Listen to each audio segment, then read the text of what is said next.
Hello, the SCOFT is here again. This is the tutorial number 2.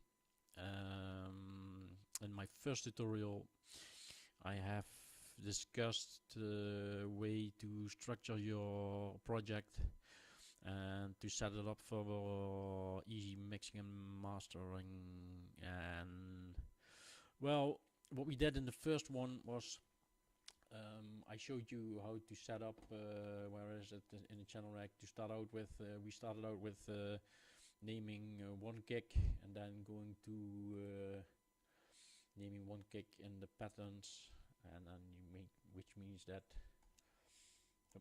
here it is in the playlist. If you make this one, if you make this one green, this one turns green. Yes, so here it goes. And then in the mixer we did it via rename color here.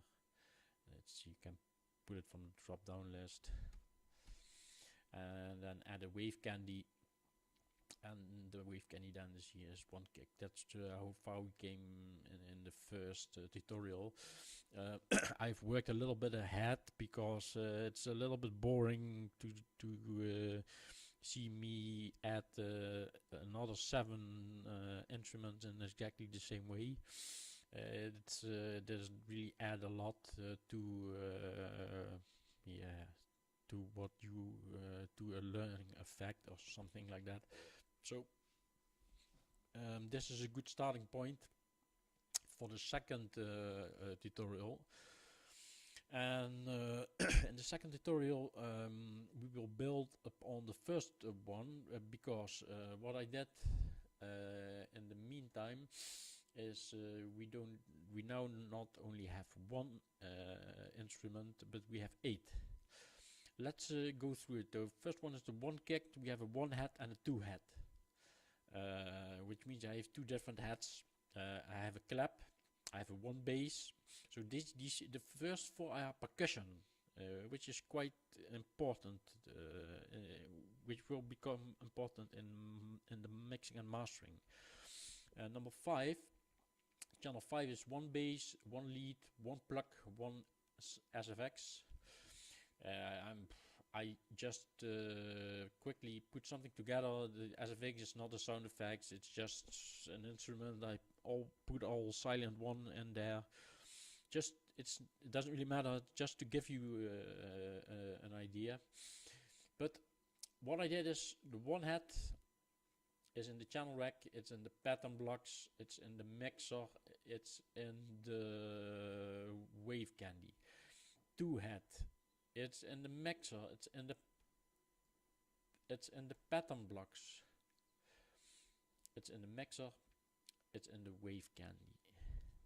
Clap, it's in the pattern blocks, it's in the mixer, it's in the wave candy, and so on and so forth. Oh, this is something, it's nice that I forgot it, because now I can show you actually how this works. You can very easily right click here on track 5, because it's gray now. You say auto name, and it takes on the name and the color of the pattern that is here. So if you do it here for this one, it adapts the name, and this one, and this one. Okay, so let's give it a play.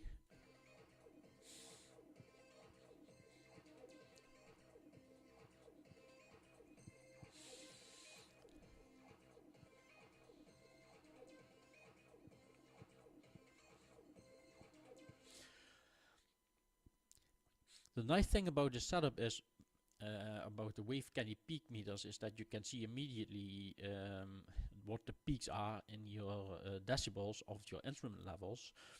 There is a law in making music, is that you want to mix your instruments on a level of -6 decibels. So just looking at all the wave candies peak meters, you can see exactly how hard, how many decibels every instrument is producing. Not that only the decibels from the peak meter are leading, but what I normally do is I listen via my studio speakers, and then I listen via my headphones, and then if I hear something strange, then I start looking at my peak meters, and then sometimes I see, hey, this is why, this is what I'm hearing, because this one is, for example, this one is going up to plus 2 decibels, which means that I have to tweak the sound, tweak the decibels of the one plug. So this enables you to tweak the decibels, tweak the volume levels of your instruments. But even if you can tweak the decibel levels on an instrument level, and if you have good insights in what is happening, this is not always gives you enough control, because the bigger your projects get, the more instruments they contain, and it becomes harder and harder to see the trees through the woods, as we say in Holland. So now I came up with a way to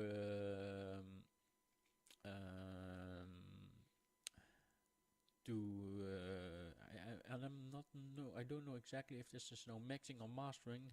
I think it is. Yeah, it doesn't really matter. What I do is the following. I build in another layer, because what I want actually, if you think about it, what I want to have in my track is that I want my percussion.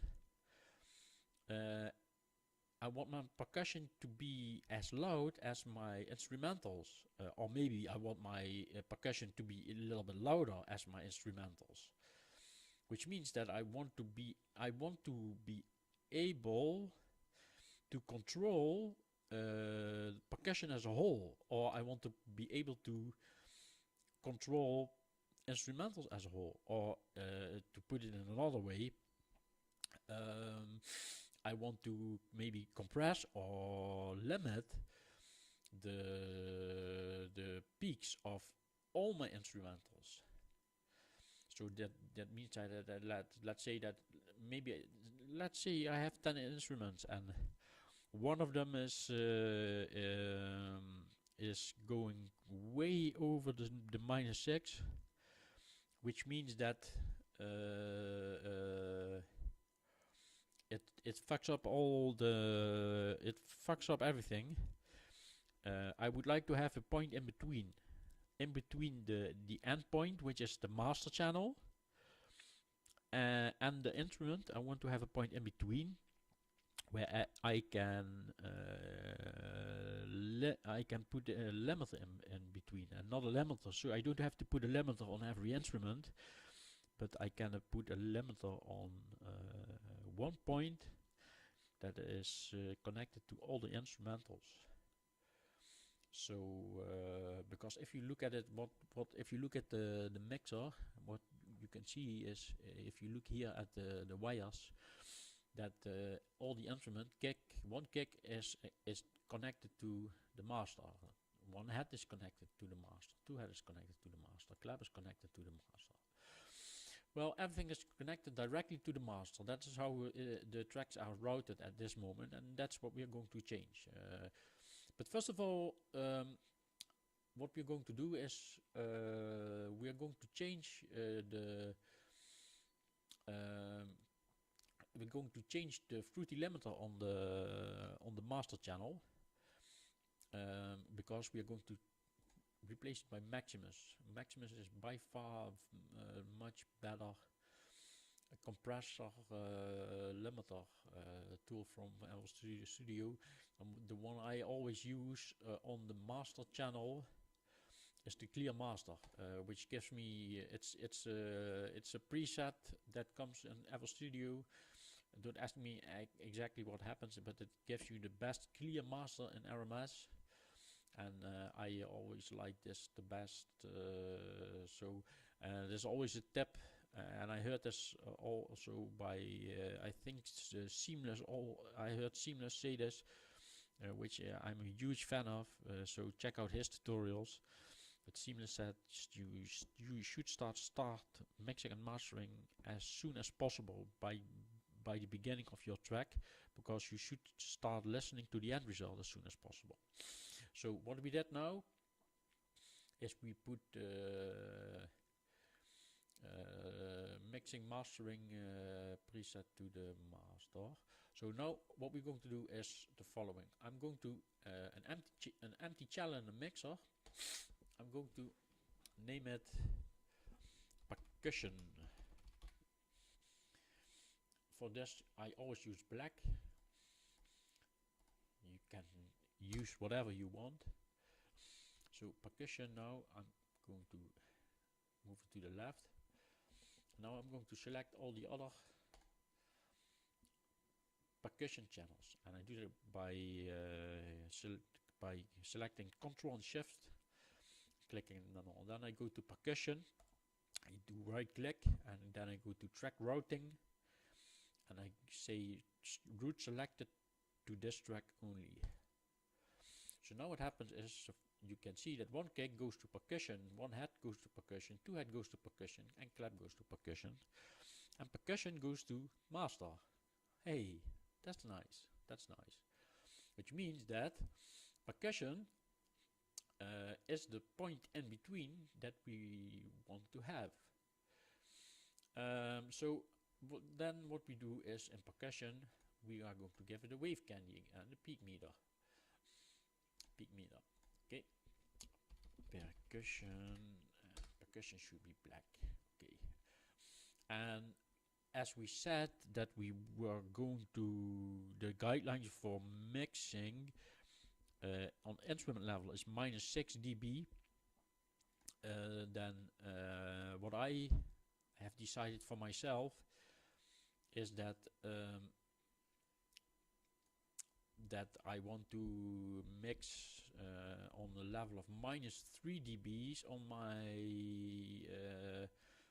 my let's say on my percussion channel, because what happens is if you have 4 instruments that produce -6 dB, when they come together, they produce more than -6 dBs. So you have to make sure that all of them together don't produce too much, because you must always make sure that they don't go over the 0. That's one. And the other thing that you have to take into account, and that is more the mixing part, is that it has to sound good alongside your instrumentals. So what I do, that's what I said that's what I have said in in Maximus. I put a limit. I put a limiter. I put an upper limit on the -3 dBs. So everything that, so 1, 2, 3, these 4 instruments go to percussion, and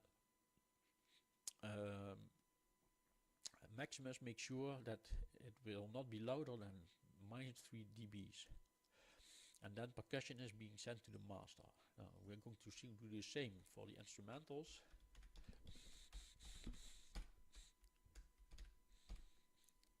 Okay, black is the color I like for this. Okay, and I put it here. I put a separator because I like separators. Again, select all the channels, and then we go to track routing. route selected to this track only. Then you can see here in the wiring what happens is the instrumentals will be routed to this track and to the instrumental track, and the instrumental track is being routed to the master track. So the master has only two inputs now. The master has the input, it gets input from percussion and it gets input from instrumentals. And instrumental gets input from one bass, one lead, one plug and one SFX. And percussion gets input from, so actually we are kind of building a pyramid here. So the colored ones are the lowest level, let's say level 1, the black ones is level 2, and the master is level 3. And the colored ones is -6 dBs, the black ones is -3 dBs, and master channel, the preset I used in the Maximus here, that that this is a real mastering preset. It will take the most out of the sound up to the 0 decibels. So this will give you a lot of insight in what's happening in your song, and it gives you also a lot of controls. So Maximus instrumentals, it should get a wave candy, peak meter, instrumentals, instrumental up, yep. And then I put here also a Maximus, I put it in -3 dB. So now we have all set up to do for mixing and mastering. The track is all set up, so let's hit the play button.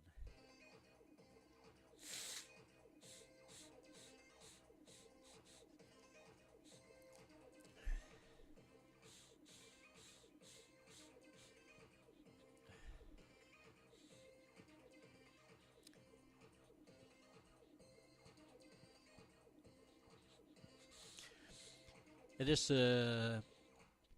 funny to see that, just to show you that it works, is the one plug. It should be adjusted on the instrument level, but we didn't do it. It reaches the 0 dB line, which is much too high because it should be in -6 dB. But my instrumental is not surpassing the -3 dB level, and that's because the Maximus is in there. So by putting in the instrumental channel, you actually build in a safeguard that every mistake or thing that you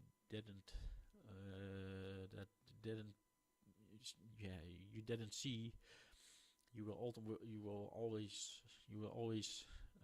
filter it out in your in between channels. So this is the way that I set up a track, and actually I now have a black channel for instrumentals and for percussions. And if I have vocals, what I normally do is I want percussion to be as loud as instrumentals, and that also to be as loud as vocals. So if I have a vocal sample, I make sure that it is on. It also gets the black channel. So this concept, you can use it exactly the way you like. Also what I've said is I use -3 dB in instrumentals and in percussion. If you want to have the percussion louder than the instrumentals, you can just set the percussion to -1.5 dB, and you will get it louder. So you can use it exactly the way you want. So this is actually the end of tutorial number 3 about how to set up a structured FL Studio project, and how also to set it up for mixing and mastering. Okay, thanks for watching. Bye bye.